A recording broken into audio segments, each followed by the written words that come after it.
నేను సాత్వికురాలనే, ఎవరి జోలికి పోడును, ఎవరి కష్టం పెట్టను, ఏ జంతువుని చంపను.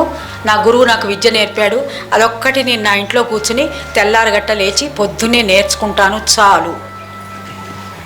కాదు, అది కూడా పనికిరాదని చెప్పాడు. ఎందుకంటే నువ్వు నిజంగా పరమాత్ముని తెలుసుకోవాలంటే ఈ 3 గుణాలని దాటాలి.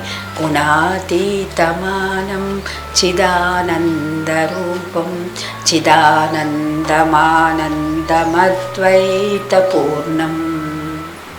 అంటే గుణాతీతమైనతేనే చిదానందాన్ని, చిత్ ఆనందం, ఈ చిత్తములో ఉన్నటువంటి ఆనందాన్ని తెలుసుకుంటాం.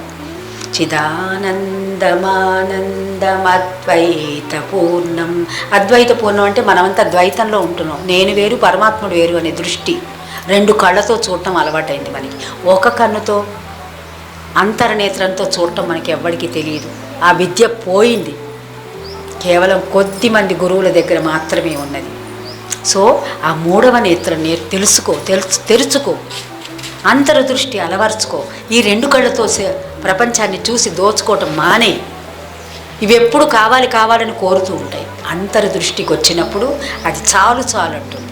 ఇవేమో కావాలంటాయి. ఈ కళ్ళు ఆ లోపల 3వ కన్ను తెరుచుకునేది చాలు అంటుంది. ఇంకా చాలా సంపాదించావు చాలు, ఇప్పుడు నా మార్గంలోకి రా అని చెబుతుంది.